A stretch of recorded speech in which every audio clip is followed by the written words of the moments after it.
We welcome you to the Cheap Seats Podcast, episode 27 we're up to. I've been living here in Chicago for, what is it now? A couple months, almost 6 months, maybe, approaching. I'm bad at math, but it feels like forever. But I've lived here with the man that you're seeing on your screen, Colin Capece. He's been a wonderful roommate. He is a New York native. He's a proud Notre Dame alum. And most importantly, he's a big sports fan like myself. So I thought it'd be a good time to welcome Colin onto the show. So welcome, Colin. Welcome to Cheap Seats. Thanks, Tom. Yeah, it's good to be here. It's we got to start a little late, but it's like 6:45 like West Coast time. So Nah, we're 7:45. It's only 2 hours back. 7:45. Oh, that's right. We're in Chicago. It's only 2 hour time difference. So Yeah. See, you too used to the East Coast, I guess. You just yeah, used to the yeah. East Coast time frames. But speaking of East Coast, we just spent the evening watching my Golden State Warriors take on hmm the New York Knicks in the Garden. It was a slugfest for a little bit of it, but the Warriors pulled through. The Knicks a little injured right now, going through some stuff. hmm But what did you see from that game? Was it what you expected from the Knicks nowadays? They were hot in January, but now they've really cooled down in February here. I think they're like 4-8 in February after a 14-2 January. Yeah, I think they tend to really like play terrible as soon as I start watching them. So, but yeah, it just the game that we just watched, I think, was a very typical like Knicks Tom Thibodeau kind of game, where they just the rim's got a lid on it, or the basket's got a lid on it. They're just having a really like hard time finding any sort of scoring. Aside from Jalen Brunson, Mm. I think he had like 30 tonight, maybe. But yeah, I mean, they played, like you said, really well in January. I think we're kind of getting into the dog days of the season a little bit for the NBA. Like February, March, it tends to be like, you want to try to get to the playoffs, but like you're not really there yet. Um, Yeah, they're still they, fourth in the East. They're still doing yeah, something right, I guess. So maybe they can coast on that. So I mean, again, they got really hot in January. I think they've been riding that wave, but Julius Randle out with a dislocated shoulder. They yeah. had OG Anunoby's been out as well from the trade over from Toronto. So they're definitely thin. It's not great when Dante DiVincenzo is one of your sort of first options on offense. Even though I love my guy Dante, I do have his jersey, Warrior for life. But yeah, Nick struggled to put some baskets together today. Although Deuce Deuce was great. Yeah, yeah, he played fantastic tonight. I don't know where he came from, but like I guess he had a career game tonight against the Warriors. So Deuce McBride, yes, like I said, it sounds like a creative player in MLB the Show. That's definitely what it sounds like. But enough of that. I know we'll talk a little bit more Knicks maybe later when we dive into New York sports, because that's mainly what I wanted to bring you on for, Colin. You are from a Long Islander, as they say. You're mhm. from New York.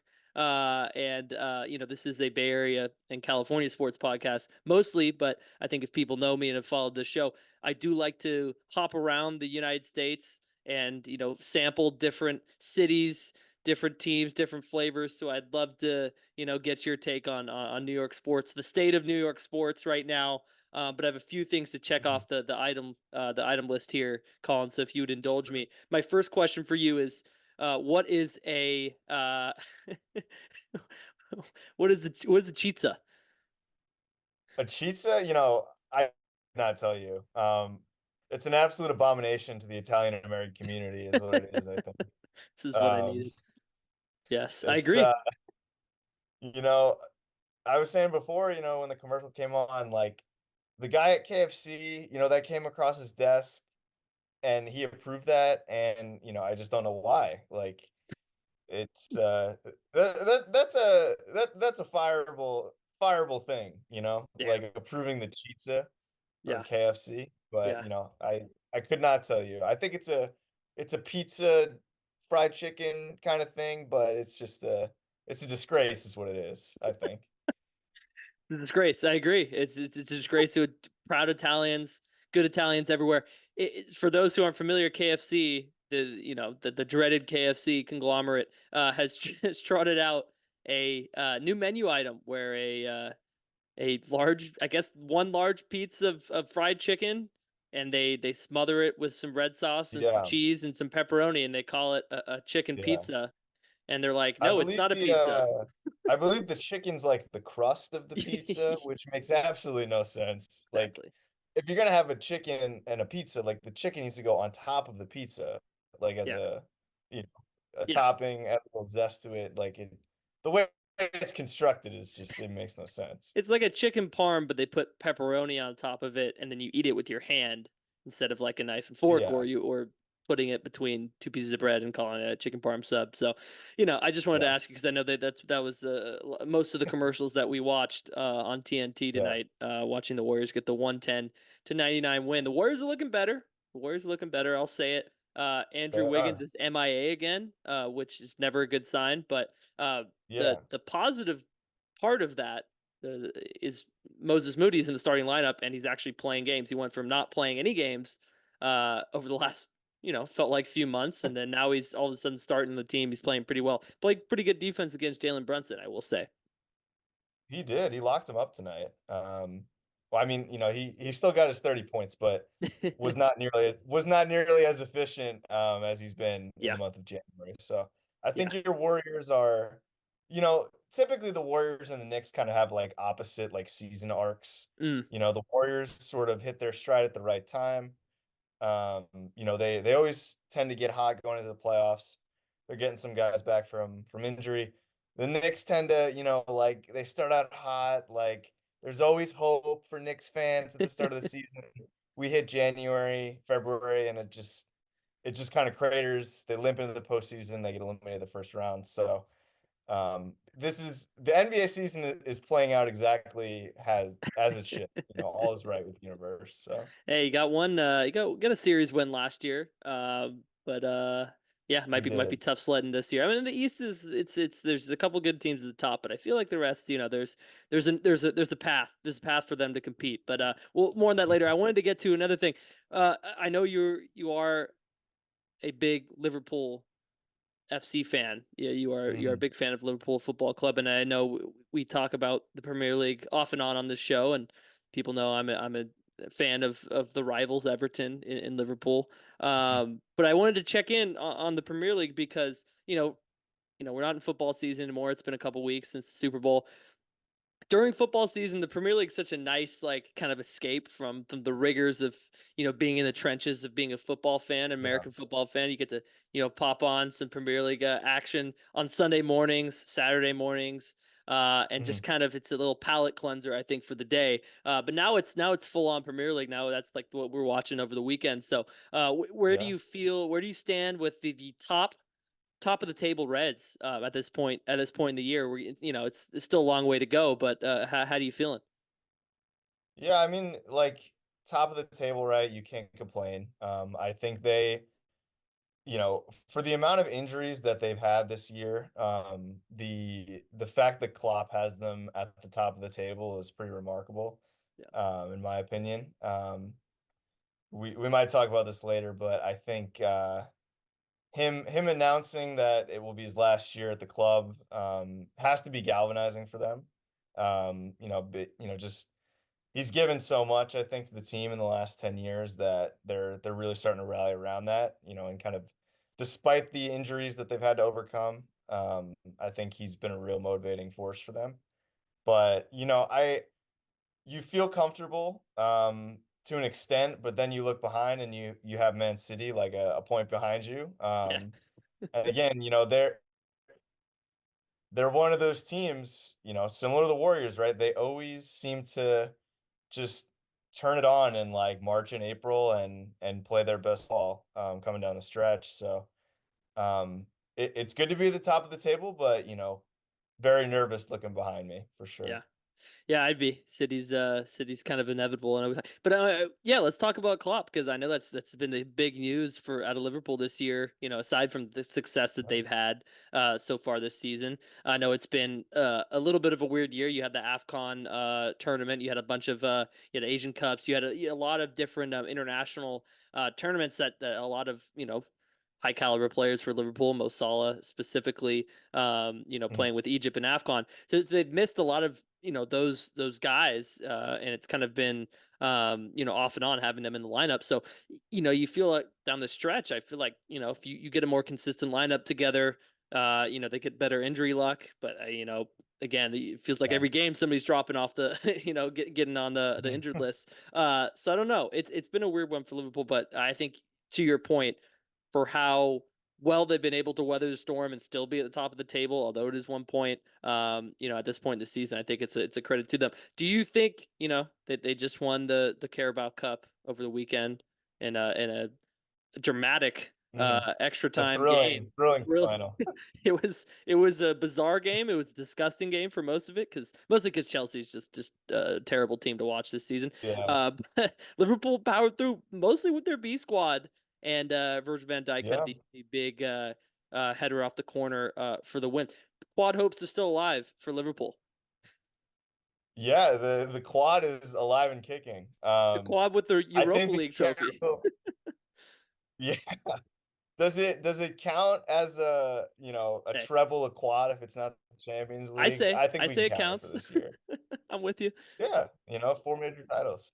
I think the Carabao Cup says a lot more about Chelsea than it does about Liverpool, if we're being Yeah. honest. That club is a bit of a wreck. But you know, Klopp's kids, they pulled through. And just I think it's a testament to just the depth in Liverpool's academy, right? I think over the last 10 years, they've built a culture around the club that, maybe wasn't there under Brendan Rodgers. And I think, that culture, I think, allowed them to get the result they got in the Carabao Cup and has gotten them to, the point they are now in the season, top of the table. I think they are not the most talented team in the league, by any stretch. They have a good roster, but I think there's other teams with stars that, have a better constructed roster, but I think the culture that has been built at Liverpool is going to kind of sustain them through the rest of the year and, keep them afloat amidst the challenge from City and from Arsenal. Yeah, yeah. You could say Klopp is the Eric Spoelstra of the Premier League. It's just keeping that heat culture, that Liverpool culture. I think, yeah, no, I think that's a Mhm. great point because it felt like for how many young guys he kept putting in the game, and for how many different lineups they've had start games this season. There's just consistency in terms of what's expected of everybody. The formations, the way they Yeah, attack, the way they counter, the way they defend. Even with an aging roster in some points, and then yeah, it feels like a club that's very much in flux between the aging stars who may not be leaving soon, and then this new crop of young guys in the academy kind of getting more time on the pitch. So it's an interesting year for Liverpool, as we said, and like we said, Quad's still alive. Gotta get through the Europa League gauntlet. Maybe you get that yeah, fourth title, but the FA will be tough. They're still in it. I think they're in the quarterfinal now. yeah. And obviously the Another, Premier League.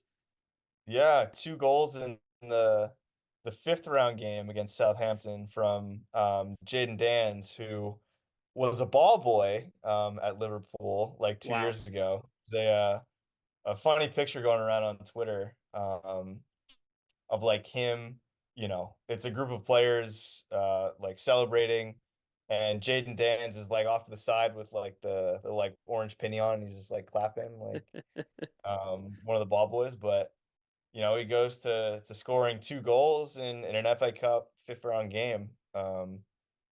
It's a pretty cool story and again, just a testament to the young guys and the culture that Klopp has built.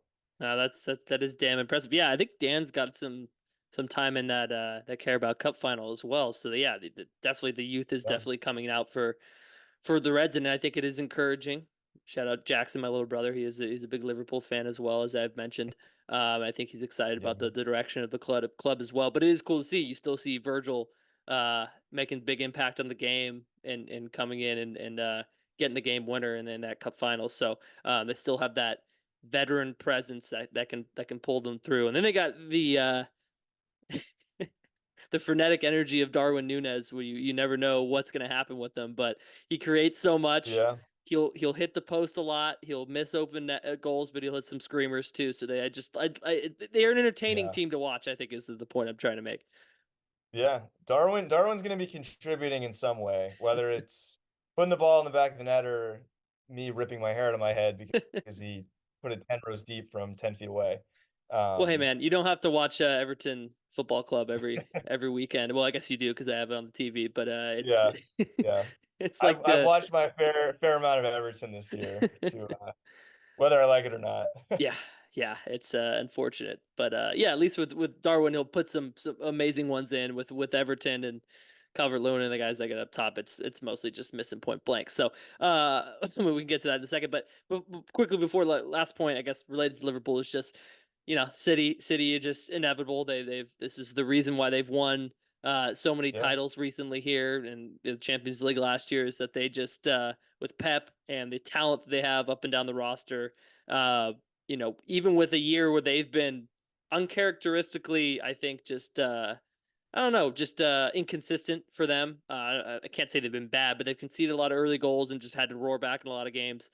They're still a point back of first place at this point in the season. Maybe says a little bit about Arsenal and just them slipping up in the right moments, but Arsenal's been a pretty quality club too. So I don't know what I know you mentioned that it's not easy to be just 1 point ahead of Man City, especially getting healthier and having Kevin De Bruyne back. But are you at all confident that Liverpool can get the job done? Um, I, I would say I'm cautiously optimistic. Fair. I think this is a very unique, very special like Liverpool group. Um, among the teams that Jurgen's had, but um, like you said, they a lot of young guys, but also a very strong veteran presence too, which I think helps coming down the stretch. Um, again, like being only 1 point clear of City this time of year usually is not a recipe for at least a good night's sleep if you're a Liverpool fan. Um, they like you said, they're inevitable. They always seem to find a way to play their best coming down the stretch. And yeah, I think this year in particular, right? They started out with a bunch of key guys who were injured, and now they're starting to get those guys back. And De Bruyne and Holland, starting to integrate into the squad a little bit more. Um, their City is as dangerous as ever. So I believe in this Liverpool team. I think it's one of the most special groups that at least I've watched as a Liverpool fan, but you always got to be concerned with the big white whale coming behind you.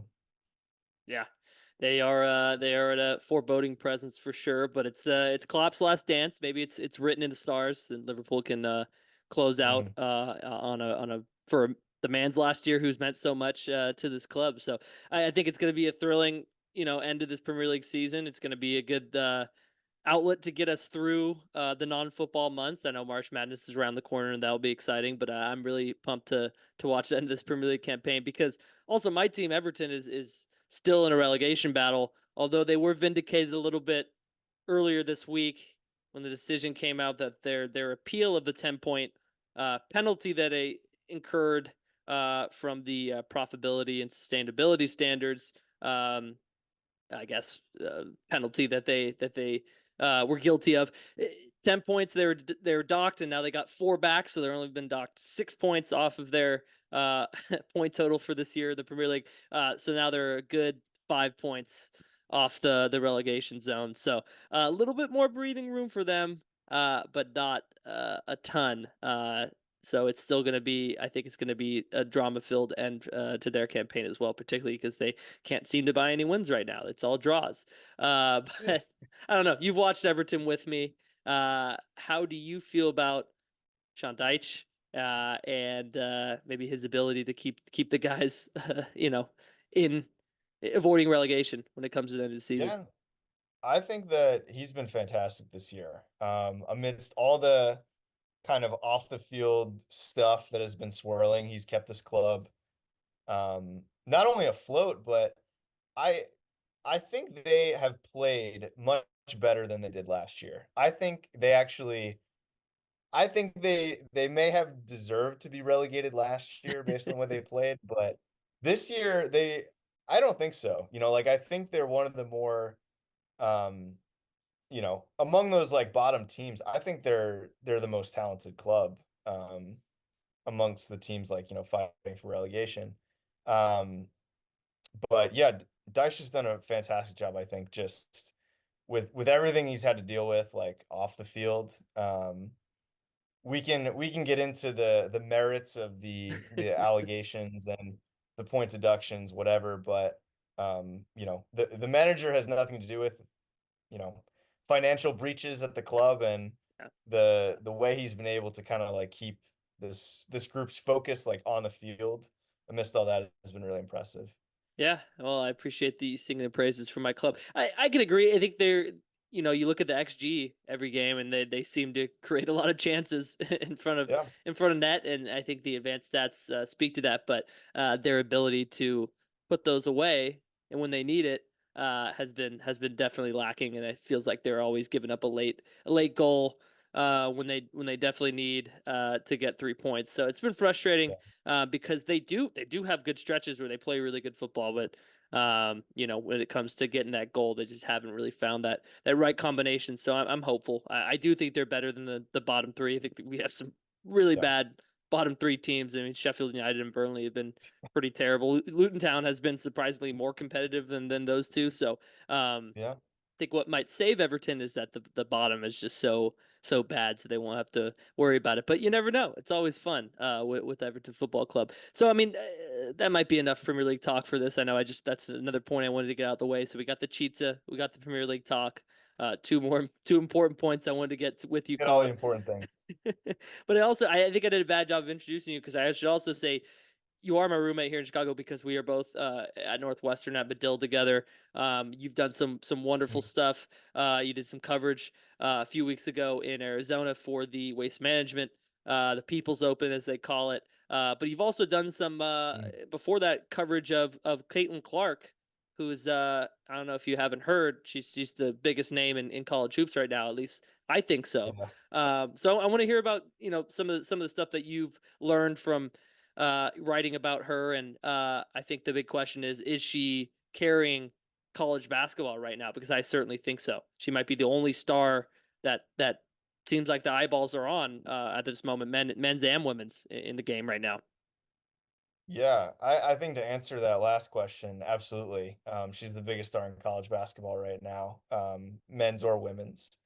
Um, I was fortunate enough to cover her when Iowa came here to Chicago to play Northwestern, and I think just being in that arena, it was 90. I don't think there were any Northwestern fans in that arena, honestly. I think At least it's they weren't probably wearing the purple. They weren't wearing the they were gear. not wearing Yeah. purple that night. It was 99% black and gold. Um, it's just been a traveling I wouldn't even call it a circus. I think it's more than that. I think it's a spectacle anytime Yeah. you get a chance to watch Caitlin Clark play. I think just what she brings to women's college basketball is just like a mystique, I feel like that not many athletes are kind of like able to achieve in their careers. Not only is she the the best scorer probably in NCAA basketball history, but I think that she she's done it in a way that is so like relatable to everybody else out there like playing basketball. Like it's the shooting, it's the passing, like we've seen. I compared it to when I was a freshman in college. Zion Williamson was kind of going on his like tour of the nation and selling our arenas left and right. But he was like doing the high flying dunks and he was just more of like a physical presence than everybody else. Sure. I think Caitlin Clark is somebody you can kind of just like see yourself like playing in the driveway, and like if I were to grow up and be like the best basketball player in NCAA history, like it would be Caitlin Clark. Um, she's she's just got I just think she's got that mystique about her from covering her. So Yeah, it no, was very, it's very cool experience to see her play. yeah, that's pretty awesome. I wasn't as lucky to, I think the tickets were going for like $250 to get in, so I couldn't afford that. Couldn't quite afford that to get into Welsh Ryan to watch Caitlin Clark light it up. Yeah, she is pretty remarkable. She is 18 points away from eclipsing Pete Maravich's NCAA record for most points in a career, which is pretty remarkable. It stood for gosh, almost 50 years now, or more than 50 years now, because I think he was drafted in 1970 in the NBA. So Mhm. his 3 years at LSU, I think he averaged about like 40 points each year. Yeah, And he played only 83 games, but I guess it's a totally different era. But it's a record that stood for so long, and all of a sudden here comes Caitlin Clark, in her fourth year. So she didn't have to take any extra years to do it. She's 18 points away with a couple games left. Or I think is it their last regular season game this Sunday against Ohio State? yeah, yep. Okay. Last regular season game. Yeah. So it looks like she's on the path to get it done. So I Mhm. think again, all eyes going to be on her again this weekend. She already passed the women's record a couple weeks ago, and now she'll get the chance to take the all time NCAA record for most points in a career, men's or women's. So Peacock is just raking in the cash now. It's just a Yeah, big deal that Peacock got, to get these Big Ten games, these women's college hoops Big Ten games on their yeah. network. It's paid off in a big way this year. Between Caitlin Clark, they had the NFL playoff game that everybody, was like, I'm not going to pay for that. And then everybody paid for it anyway. Yeah, Peacock they've done really well for themselves this year. Yeah, and But they got a really good production team or broadcast team, especially for the women's hoops game. So I've been impressed. yeah, shout out Megan McKeown, McEwen, was yeah, the Megan McEwen. Megan McEwen, yeah, Yeah, was the color commentator on the like record-breaking night, and she was kind enough actually to come in and talk to our class at Northwestern, that's and I was awesome. able to quote her actually in one of the stories I wrote about Caitlin. So shout out Megan McEwen, Northwestern grad, and just a really nice person. Um, Glad that she was able to be on the call for that record-breaking performance. Look at that. Medill, Northwestern, it's everywhere. Those Yeah, connections, so baby. and she also and the big announcement today, Caitlin Clark announced that she will go to the WNBA draft. She is committed to it. Which is, will take place shortly after the college hoop season ends, because the WNBA is a summer the league goes and plays through the summer, so she'll have a quick turnaround. I don't think many people were surprised. I was holding out hope. I for one was holding out hope because Bay Area is getting a new WNBA team. The Warriors Yeah. ownership is sharing it, but they're not getting started until 2025. So I was like, Caitlin could go Mhm. back for one more year, wait it Maybe. out, get drafted by the Bay's WNBA team, and just become a Bay Area legend. Doesn't work out that way. It looks like the Indiana Fever will have the honor, the distinction of drafting Mhm. Caitlin Clark, and what a boon that's going to be to that program over there. So another significant day for Caitlin Clark in terms of, if this is her last ride, she's going to try to get Iowa back to the title game where they stumbled last year to LSU. LSU's been Yeah, a little less consistent this year. There's some really good teams out there, but I think if you have Caitlin Clark, you always have a chance. absolutely. I think it was again like I was holding out hope as well that she'd come back for fifth year because she's just been so incredible to watch this Yeah. year. I don't know Caitlin Clark personally, but I talked to her once or twice, but definitely not enough to get a sense of, what she was going to do. I think that it's probably the right decision for her to go pro at this point. She's accomplished just about as much as you can in the college game, short of a national title. Um, I think it's tough the timing of kind of the WNBA draft in relation to like the Final Four national championship. It would have been, I think, a really fast like turnaround if Iowa had made a deep like tournament run for her to decide whether she was going to go pro or not. Um, I think the timing of this honestly is probably best for Iowa, because now it's like, all right, we've got this out of the way. We can just focus on Big Ten tournament, focus on the NCAA tournament without sort of having to do the guesswork of like, is Caitlin coming back? Yeah. What's it going to be like for a fifth year? So I think as a fan, I would have loved to have seen her come back for a fifth year, but it if Iowa goes and wins the national championship this year, I think, Caitlin Clark riding off into the sunset, going to the Indiana Fever, it's a pretty good story to tell. So Yeah, that has a good ring to it, and maybe Jay Williams will finally say that she's the best player, yeah, best women's hoops player ever. yeah, He cares about rings, so yeah, I think that's the one thing she hasn't done yet. I think the context matters. Is Iowa's just it's not hasn't really ever been a powerhouse of the women's college basketball game, and just for her to be mhm, able to do what she's done for that program specifically, it's a Big Ten school, it's in a major conference, but for her to go up and get I think the run that they had last year was pretty remarkable, just for her to get to the final where they yeah, were, beating South Carolina and those teams. That in itself is a pretty impressive, mark on a career. So she'll have the chance to do that again and even surpass it with going all the way. Although it will be tough because there's some good teams out there. Yeah, and I think the other thing is to say, she's going to the WNBA, but it doesn't mean that we can't watch her. And it's going to be a cool thing, yeah, to have during the summer when it's just the dog days when all you have is baseball. You can turn to the WNBA and get to see Caitlin Clark play.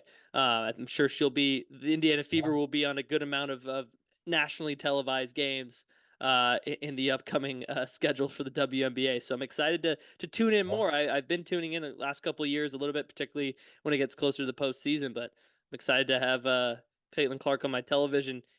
Now we don't really get a break. She'll play through the whole college basketball into this yeah, season, and she'll go right into the summer. You get to see her again.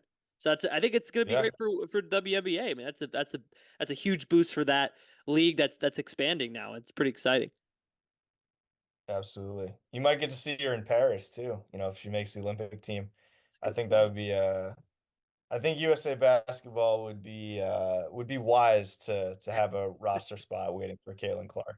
We'll put it that way. Yeah, yeah, agreed. I But yeah, keep forgetting I to think, keep forgetting the Olympics are this summer. yeah, I think Caitlin Clark has made a lot more people fans of women's basketball, which I think, is only a good thing for the sport.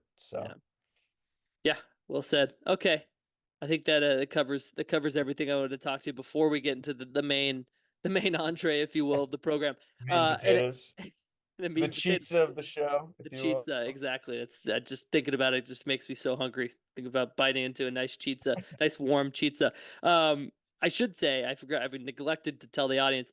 Yes, we do live together. Don't be fooled by the Zoom. We just couldn't get the camera set up working right in Yeah. our living room, so we resorted back to the old school on Zoom. So it is funny we're in our own rooms talking to each other. This is how we do it in the modern in the modern day. So Yeah. FYI to everybody watching, because I know you're curious. This is great. This is perfect. All right, New York sports, Colin. Uh, it's been an interesting last couple years for the teams of New York. Uh, we talked a little Knicks. They've been doing better as of late under Tibbs. They've been getting in the playoffs a little more consistently. They just haven't been able to put it all together. Although it's hard. I think Jalen Brunson's really a dynamic player. He's really coming into his own as a star in the NBA. He was an All Star this year along with Julius Randle. But for the other teams, and I know you were a big Jets fan as well. And it was an interesting season, say the least, for the Jets. Another frustrating one. Um, So I know Yeah. you're Mets, Jets, Knicks. That's your affiliation there in New York? Yeah, you could toss the Islanders in there to Go make Isles. the quad of terrible teams in New York. But Yeah. Hey, but yeah, those are my primary teams. Yeah, okay, good to know. I know there's New Yorkers have a plethora of options available to them in terms of professional teams. But I mean, where do you want to start with this? And we talked about the Knicks. Maybe let's talk a little Jets. Let's get your. I want to get your reactions to last season. It started out so hopeful, and I remember that night. I went over to a bar around on the street here. I got in there just a little late, and the first thing I see when I get in there is Aaron Rodgers lying down on the field, and yeah, everything went to hell from there. So what are your thoughts? What do the Jets have to do this offseason? What went wrong last year, aside from that injury? What are your thoughts? sure. Yeah, I mean, just a quick aside. I think I was covering a soccer game that night, and I got a text from you, and you were like, "You see what happened to Rodgers?" And I was like, "Oh no, like did he throw a touchdown pass like on his opening drive?" And it was like, "No, he was lying on the ground. He'd torn his Achilles on the terrible MetLife turf." Mm. So, that just really, I think there's so much hype around Rodgers, and coming into the season they had Hard Knocks, and like everything was going to be great. Like this The team was vibes like were going to go so to the Super good. Bowl, The and then vibes were so good too. yeah, the vibes were immaculate, and then they just the bottom fell out of it all 4 plays into the season. So God. yeah, it was I you know to your point, like Rodgers, was the focal point of the season, and I think that's kind of where the season went south, right? Was once the wind was out of the sail, like it was impossible to put it back in because like so much had been like invested into Rodgers and Yeah. making this team like the way like Rodgers needed it to be.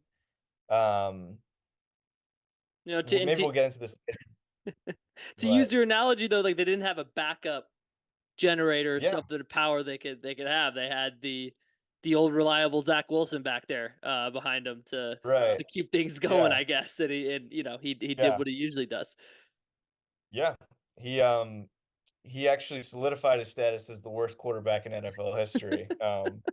In his second season starting. Ugh. But yeah, it was I think, the Jets, every season is a circus with the Jets, but I think this season in particular, I hope that this organization like learned that it needs to build an organization. It doesn't need to build a team around one player. Mm. It needs to build an infrastructure. When a guy gets hurt, like the dumpster like can't be like lit on fire. Like that's just not how an NFL that's just not how an NFL team should operate. So Yeah. I hope that the Jets front office hopefully learned some valuable lessons from the Rodgers debacle this year. Yeah, you think so, and you think maybe old Bob Sala, will learn what he learned from last year. I think he's obviously a defensive coach, defensive coordinator in San Francisco for a number of years. I'm a big fan of Robert Sala, but it's it just hasn't been he hasn't been able to put everything together in New York. His Yeah, defenses have been talented and productive. But just when the offense isn't moving and you don't have a quarterback you can really rely on, that's today's NFL. It's not really how success is born. So I think that's been the biggest thing for them, just the lack of consistency on offense. They started Wilson and they started Boyle, they started all these other guys, and just never really trusted one guy because they just didn't have really great options. So my question to you, Colin, how do they go about building a better team, being prepared maybe for those, maybe the unforeseen injuries or circumstances? Aaron Rodgers is only getting older. He's coming off an Achilles. You expect him to be back in the starting lineup, but you never know. My question is, should the Jets have the number 10 overall pick in this draft?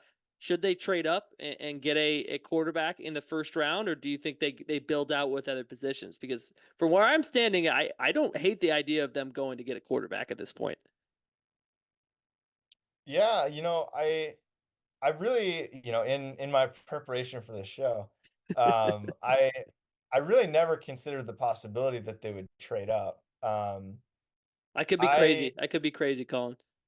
It wouldn't be the worst idea in the world. I don't think you could get to I don't think you could get to 3 where you would be able to pick one of the, like, the top 3 guys, Yeah, but, um, if they pulled a surprise and picked, like, a JJ McCarthy, or like, Bo Nix, I don't know if he'd go that high, but, you know, it's worked before where you draft a guy, you let him sit behind Aaron Rodgers for a year or 2, and he turns into a guy like Jordan Love who, yeah, had a breakout season this year. Um, I do think, the Jets, there's a lot of other areas of need on offense, but quarterback, is the most important position. If you don't have a quarterback, you really don't have a team, which, we kind of saw last year with the Jets. So I think it could work, drafting one of those guys. I think the route they end up going is they end up taking an offensive lineman, at number 10. yeah. That's kind of, I think, their biggest area of need right now. It was just a carousel of guys on the offensive line last year, which, it's tough to build any continuity, any kind of consistency there when you have so many guys rotating in and out. If they're able to find kind of like a stalwart guy on the offensive line at number 10, I think that's the way they go. But, you know, they'd have to consider drafting a quarterback too. I think Yeah. when you're up that high in the draft, you have to. Yeah, I think maybe I'm crazy. I just saw that today. I don't have a log of all the assets that they're able to trade away. But I feel like even if you move up a couple spots and grab a guy like you mentioned, um, I just feel like just having him in the building, learning under Rodgers for at least a year or two, I think that might just bode well instead of just scrambling to figure out what they're gonna do once he's out of there because at this point it doesn't seem like they have Mhm. a cohesive plan for the quarterback after Aaron Rodgers is there. So I don't know. I think Yeah. they should give it some thought. Maybe they take a one later in the draft, maybe later in the first round or later on. So and then try to just coach him up that way. Maybe a Michael Penix or somebody like that. I think I don't know. Yeah. There's a good talented guys that if you coach them up right, I think they could be good pros. So it'll be interesting to see what they do, but I do agree the offensive line was pretty horrendous for them, and maybe they just prioritize protecting Aaron Rodgers, and that's just the way they go. I guess it's going to depend on prospects are there at 10. I don't know. Yeah. We talked about Zach Wilson. I guess what do you do? I mean, he's still, I guess, technically on the roster. I don't know if they've gotten rid of him yet, Yeah. but he's still there.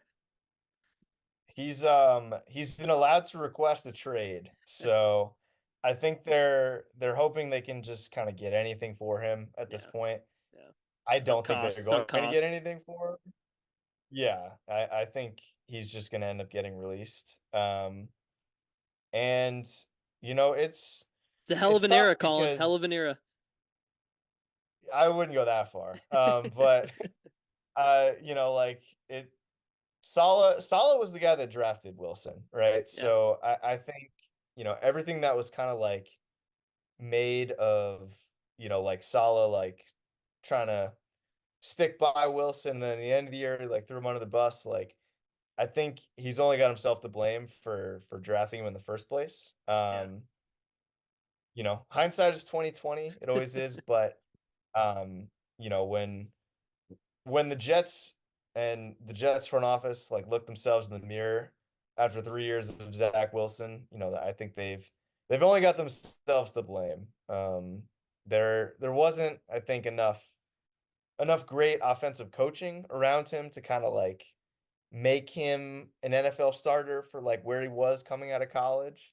Um, again, unfortunate. I think really their plan, right, was to have Rodgers come in and it'll be 2 years of sitting behind him, and then once Rodgers retires, like Wilson is ready to go. But it just didn't work out that way, and now Zach Wilson's time with the Jets is done, it looks like.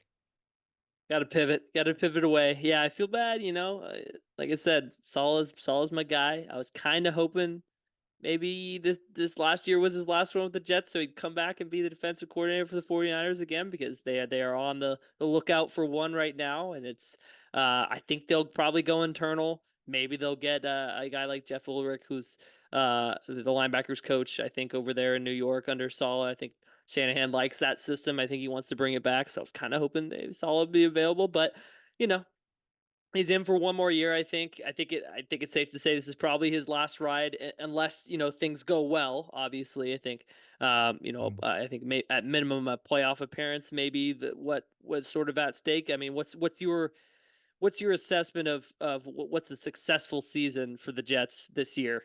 Because they haven't had a lot of winning seasons recently. It's been a number of years since they've been in the playoffs at all. So what do you see for coming out of the season going down the pipe? Hopefully with a healthy Aaron Rodgers. Yeah, I mean, with a healthy Aaron Rodgers, I think best case scenario is they get to the playoffs. I think they have a lot of talent on offense. Yeah, They need to fix the holes on the offensive line. They need to, I think if they don't draft a quarterback, they got to invest in a solid backup quarterback in the offseason. But with Garrett Wilson on the outside, um, his connection with Aaron Rodgers seemed to be very strong before Rodgers got hurt. And he's one of the best young playmakers in the NFL. I don't think you can really, dispute that. Um, they have the pieces to be able to make a playoff run yeah, with a healthy Aaron Rodgers, and some of the holes on this roster plugged up. They have an elite defense. yeah. Salah Salah's done a fantastic job on that side of the ball. They'll coach But defense for sure. yeah, but I think one of the biggest concerns last year was that um when Rodgers went down, Nathaniel Hackett, the offensive coordinator, just, did not know how to call plays for anybody besides Aaron Rodgers, Yeah, which um I almost liken it to like Brian Windhorst and like LeBron James. Like if LeBron James were to like, retire tomorrow, like Brian Windhorst, I don't be think out of a would job. he'd be out of a job. He wouldn't really know like what to do with himself. Uh, That was kind of, like Nathaniel Hackett last year. Without Aaron Rodgers, his main guy, like he yeah. just looked like a middle school coach. Like it was I mean, you saw him in Denver the year before that. I think that's a good analogy. They got him in Denver to yeah. try to ruin Aaron Rodgers. So I think you kind of see Hackett is one of those pieces that's going to be a big question mark. Again, if Aaron's healthy, maybe he kind of returns to what he was under LaFleur in Green Bay, working with him. But yeah, that's a big variable. Is can Nate Hackett, with his goatee and all, lead the Jets to a better offensive output this season? But I do agree they have pieces. Brees Hall's a really good running back. I think they need to get some additional um, you know pieces for Aaron to throw to outside of 17, right? 17 is his number, right? Um, Yeah, I yeah, think Garrett yeah, I Wilson. think they have Quentin Williams, they have Sauce Gardner on the defense. They really have some talent back there. So yeah, it's going to be a big year for the Jets, but thankfully, you have several months, until the next Jets season starts. But the draft is only 2 months away, Colin. So get prepared for that. Um, should we talk about the Mets now? I know we'll move on to your other New Sure. York team here. Sure. Spring training, those games are starting up. Are you getting Mets fever yet? Are you excited for this Mets season? I don't think I'm ever excited for a Mets season to start. It's it's looking like and I guess I'll preface this by saying there's two kinds of like New York sports fans. There's like the overly optimistic sports fans, and then there's like the pessimistic sports fans who are like, it's gonna be terrible, like let's just end the season already. Like I think I'm in the second camp. I've watched enough of my teams to know that like you know, when certain things happen, like the season's done. Yeah, for Um, sure. I think, spring training, there's optimism for everybody, but this Mets team is kind of in a weird spot.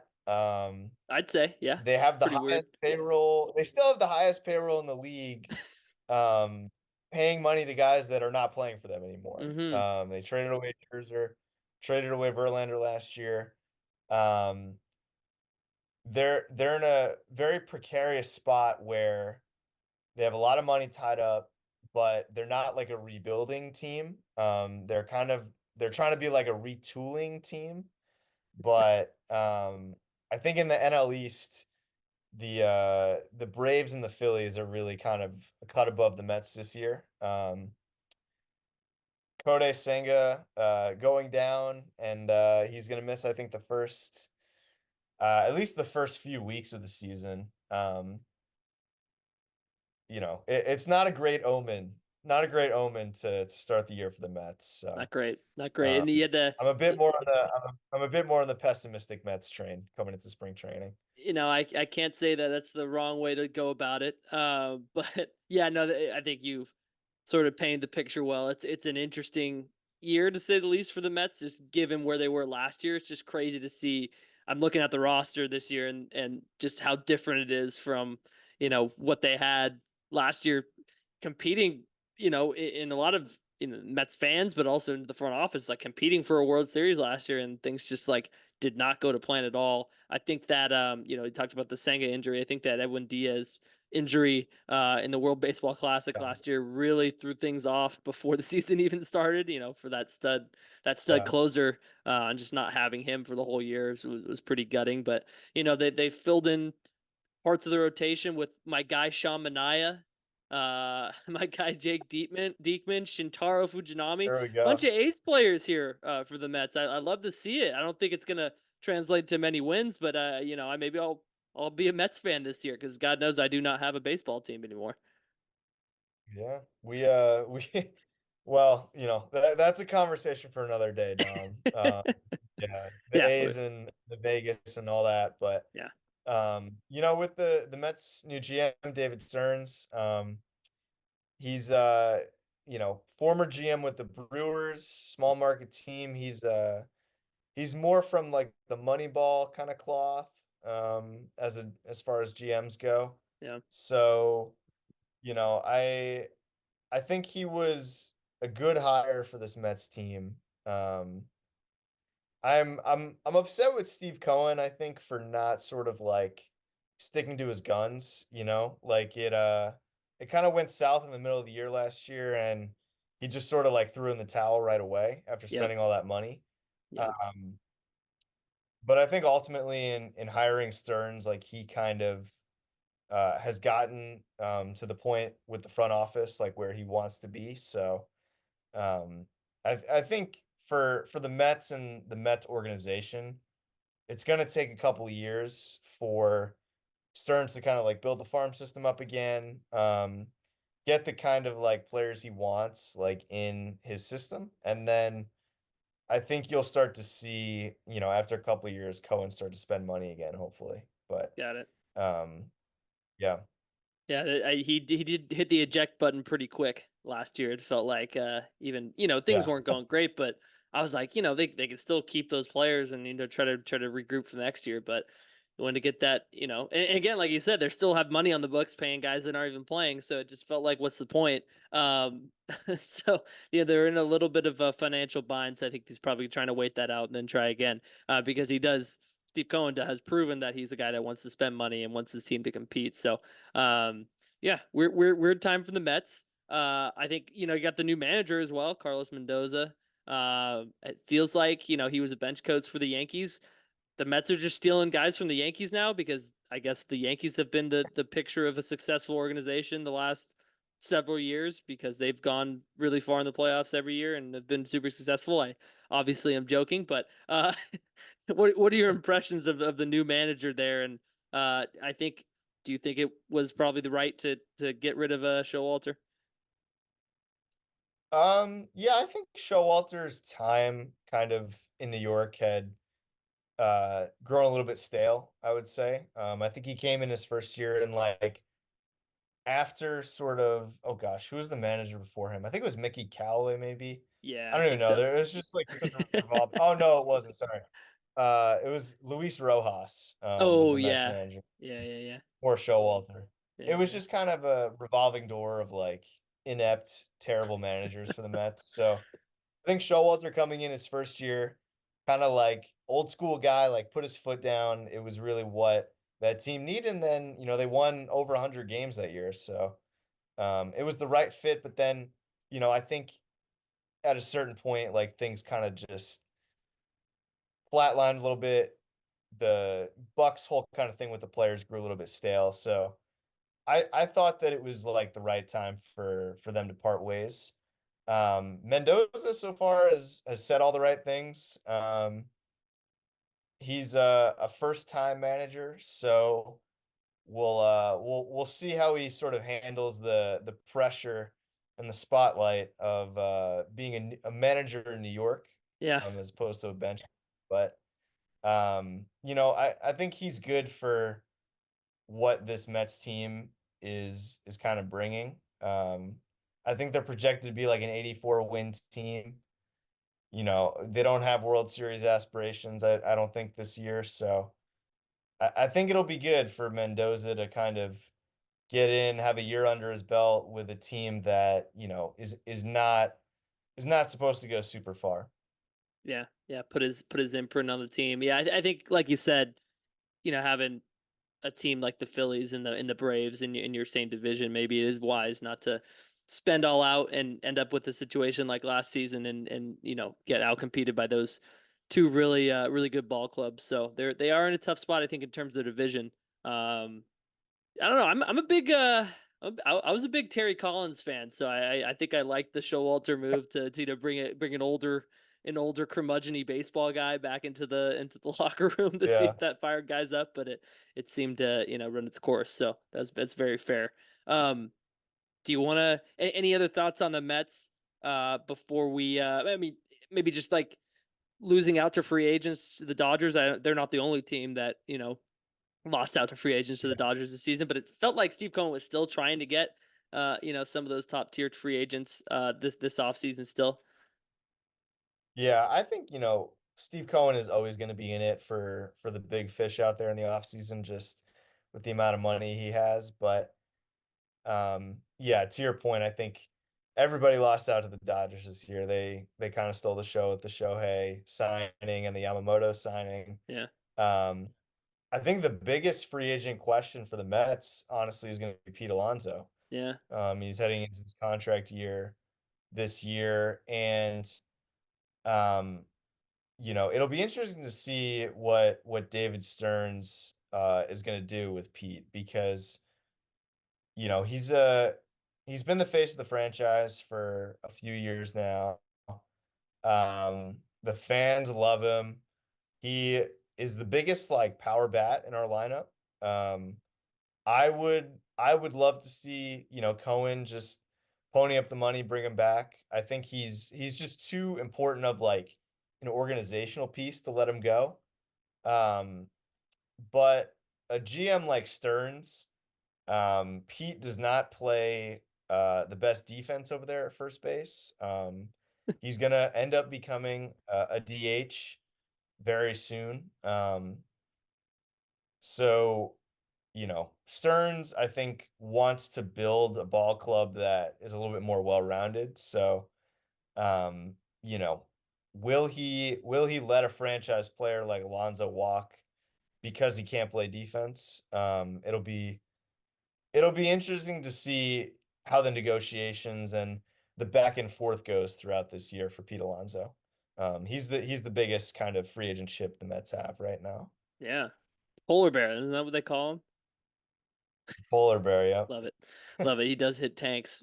He does take the home run derby very seriously every year, which is always hilarious to see. Yeah. So I I wish he took like the front half of the season that seriously. Because he always seems to like, you know, hit a bunch of home runs. Then he goes to the home run derby. He like wins it, and then he like completely runs out of steam at the end of the year because he used up all his home runs in the derby. So um, yeah, I he's a legend for sure though. Home run derby legend. Baseball's a long haul. Hopefully he'll learn to space things out a little bit. I don't know. I didn't plan on talking hockey, but do you have any comment on how the Islanders are doing this year and that they haven't been actually that bad. They're just in a really good division. It feels like the Rangers are tied for first in the NHL. I looked at the standings today to get caught up, but yeah, New Yeah. York. I guess the one New York team's doing pretty well. Yeah, the Rangers are fantastic this year. They got the best record in the NHL. The Islanders, I don't think will make the playoffs at this rate. They had a decent season.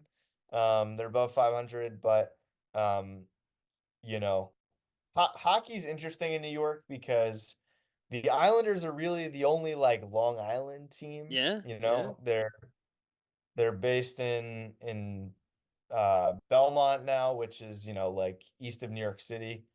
Um, so a lot of people are very like, passionate Islanders fans, which I think is great. But it's the Rangers they're having one of those years this year yeah. for sure. Yeah, it's I guess the hockey's going to be the talk of the town going down the stretch. You'll have the Rangers at least for sure, probably in the playoffs, and then also the Knicks. So it's a big time in New York coming down this summer here. Yeah. So, but let's finish this thing out. Now we've been talking for a while, but I know I preface the sort of question to you about New York City versus Bay Area sports. Who's on who's on a better trajectory right now? Who's had it better over the last several years? I look back for a couple decades, just looking at the totality of how all the teams have fared and kind of counting up rings and all that stuff. But uh, how would you describe the state of New York sports in this current moment, given just the recent history there? Um, I think like trying to find the right word to use. So many teams, It's Colin. it's been it's been rough sledding for New York sports in recent years, let's put it that way.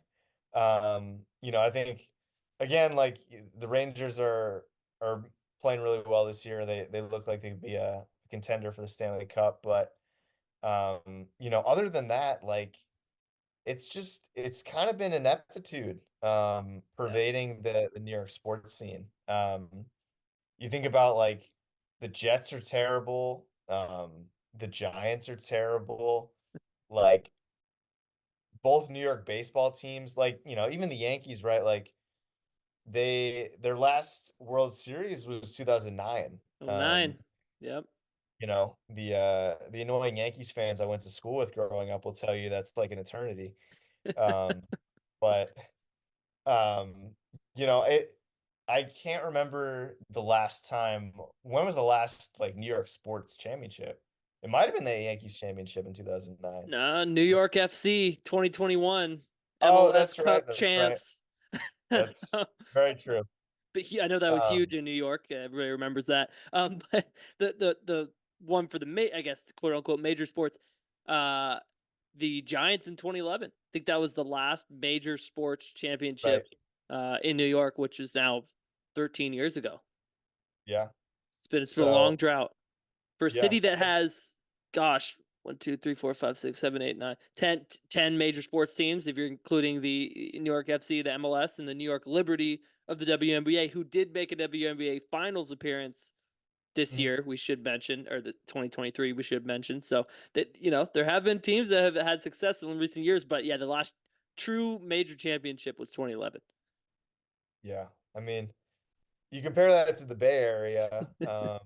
How many of the Warriors won? Like three, Got three four, champ, four. four. Oh, I'm I'm sorry. not I'm sorry. counting. I'm not counting. It's Four fine. Four. championships. Like two Super Bowls, right? Yeah, two Super Bowls for the Niners. Three Um, appearances. three Super Bowl No appearances. ring yet for in my lifetime at least, but yeah, I counted them. I went through since 2000 because pretty much Yeah, when you and I have been alive. yeah. Go New ahead, York Dom. Lay it teams. on me. Lay it on me. They got 5 total titles for 1, 2, 3, 4, 5, 6, 7, 8, 9, 10 total teams because I counted MLS and WNBA teams in this analysis. And again, New York has a WNBA team. The Bay Area does not. They will have one starting next year. New York has two NBA teams. The Bay Area only has one. NFL, the New York teams have two. Bay Area had two. Now we just have one. MLB, New York has two teams. Bay Area has two. Soon to not have one. So I just totaled them Mhm. all up since 2000. 5 titles for New York since 2000. Five real Mhm. titles. 12 championship appearances. That's across all sports. So you had the Yeah. Nets went to two finals, 02, 03. The Giants went to a Super Bowl in 2000, but also won two. Yankees won two, but they haven't been to a World Series since then. And then you had the Mets obviously went to the World Series in 2000 against the Yankees, but also in 2015 lost. Rangers went to one in 2014. So you have a number of titles, appearances, and in the random smattering of years here in Yeah. New York, but 5 titles. The Bay Area, in Yep. contrast, 8 titles for 1, 2, 3, 4, 5, 6, 7 teams total because you have the Sharks in there, you have the Earthquakes of the MLS. Earthquakes won Right. two MLS Cups, 2001, 2003 in our lifetime. So I did have to count those. But if you don't count those, if you want to be strict to it, it's 6 titles. Really, just the Warriors and the San Francisco Giants. Um, I guess maybe I did that wrong because it should be 9 titles because you have 4 from the Warriors and 3 from the Mhm. Giants. That's 7 titles between the two of them that have really come over the last 14 years because the Giants won in 10, 12, and 13, and then 18 total championship appearances between all those clubs. So it's been a pretty good run for the Bay Area, I would say, in the last 24 years. So maybe if you look Yeah. at recent history, the Bay Area has done pretty well. But I don't know. Do you think things have changed going forward? I mean, it feels like the two football teams are kind of in a rut right now in New York, but I don't know. Do you think that trend continues? I'll be honest, I think it will continue. Just based on the teams that are in, the New York market, right? Like, um, I think that like New York sports fans have really been like subjected to some not just like bad teams, but like bad organizations, like Yeah, the Mets for like so many years were just like a terribly like inept organization under the Wilpons. Like, I think Cohen has come in and like changed the culture a little bit, but I think they're just there's always gonna be this like, weird negative vibe around a lot of like New York teams and around their organizations. I think, if history has told us anything, the Giants, New York football Giants will kind of like turn it around first. yeah. For years, right? Like the Maras like ran a really, really tight ship there. Um and had a great organization. So I I feel like the Giants maybe are like 2 or 3 years away from like kind of getting this thing like turned around there. The Knicks will always be like a debacle organization as long as James Dolan's the owner. So Hey, he's got um, the spear though. He's got the you know, spear. the, I, yeah, he does have the sphere now. That's too bad, that's out in Las Vegas and not in New York. He's Um, yeah, his, I his can't attention imagine. seems to be elsewhere outside of the garden nowadays. Yeah, yeah, yeah. But again, just the Knicks will, I think, always be a bad organization. Jets will always be a bad organization. The Mets will always be a bad organization.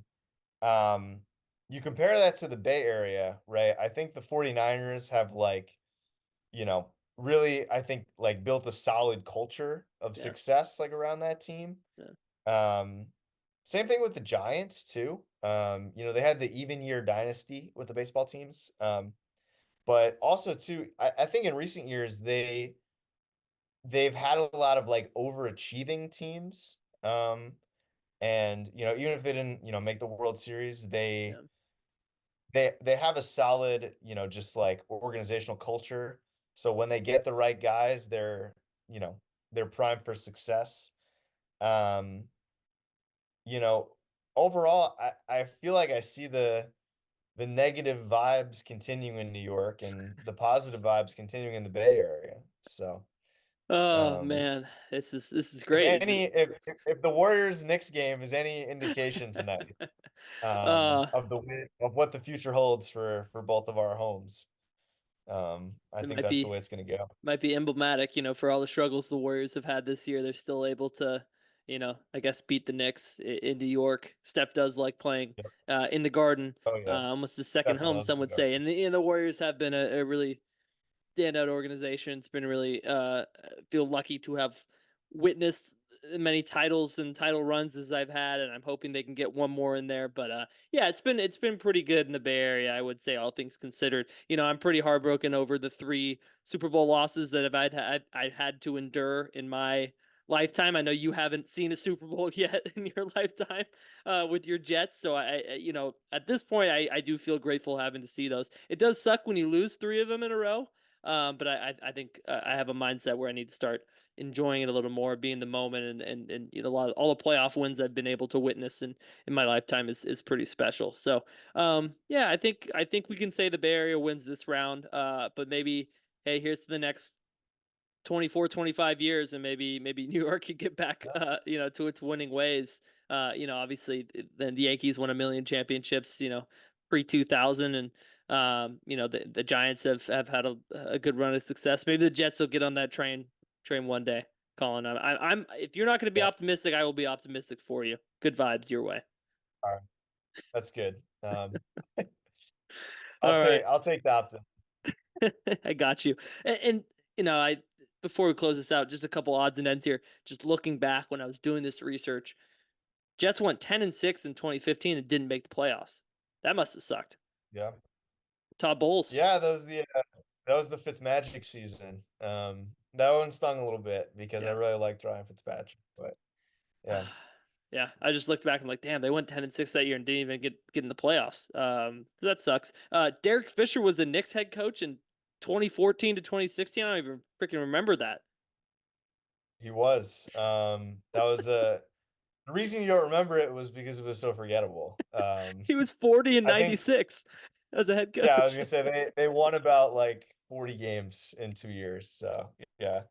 It's Then crazy. I think who was it David Fizdale Yeah. was after Derek Fisher? Or Yeah, he he was was even later. worse. I don't think he was right after, but he was around that time.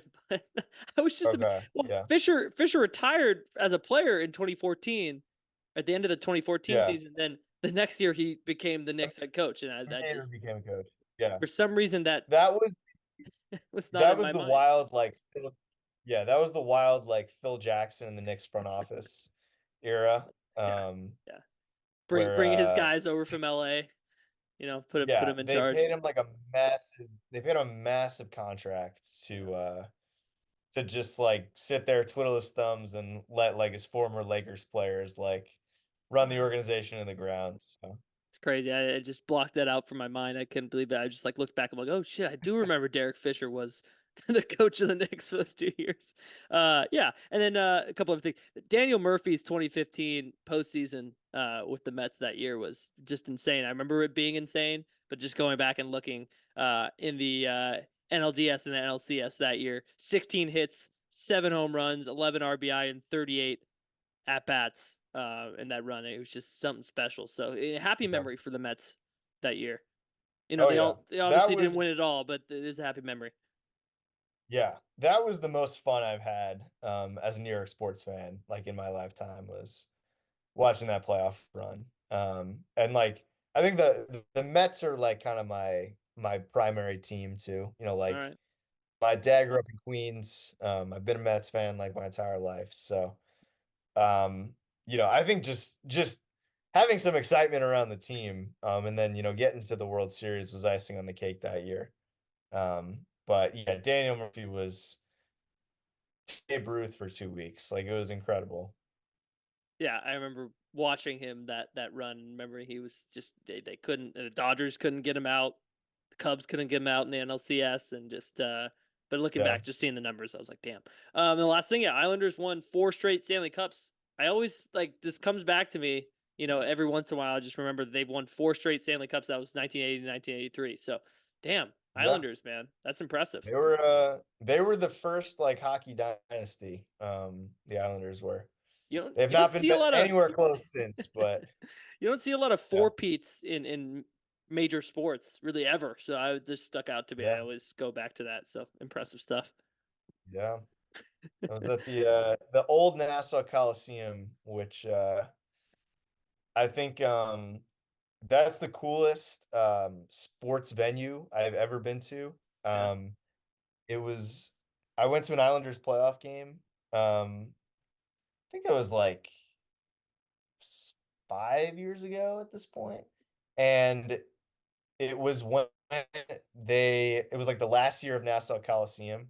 They were moving into their new arena. Well, I guess at that point they were moving to Brooklyn, and then yeah. they were gonna like move into the new arena a few years after that. But um, the stadium was so old that um, it was so loud in there that there were pieces like of the ceiling like falling off, like on top of the fans. Like I love the that. building was shaking and like um Nassau Coliseum just in uncomparable sports venue for me.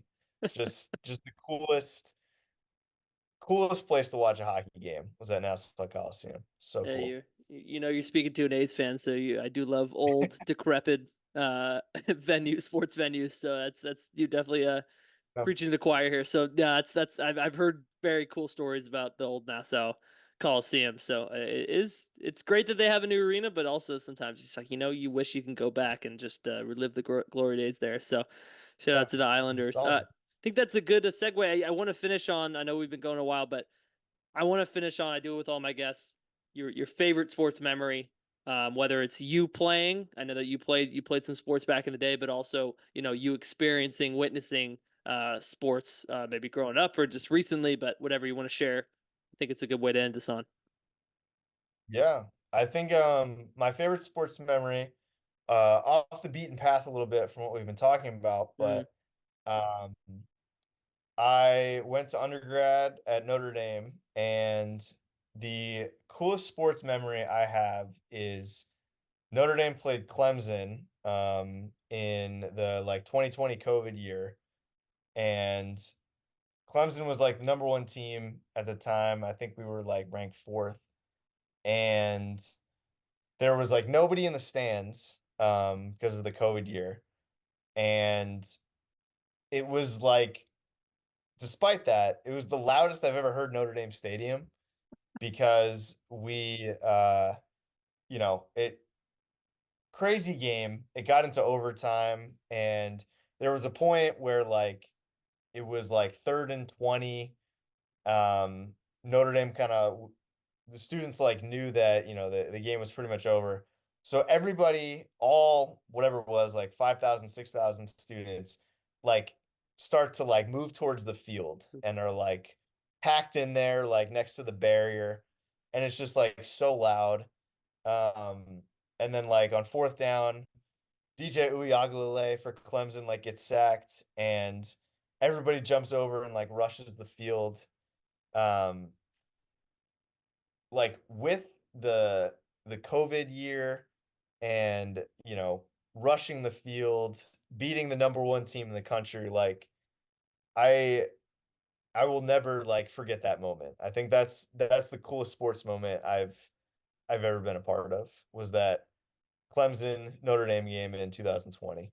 love that. Love that. Light in the darkness of the COVID year in Yeah. school. I'm sure that must have been a crazy time to be there. At least but it is great that you had that moment in the middle of it all. So that's that's a good one. I could see the smile on your face.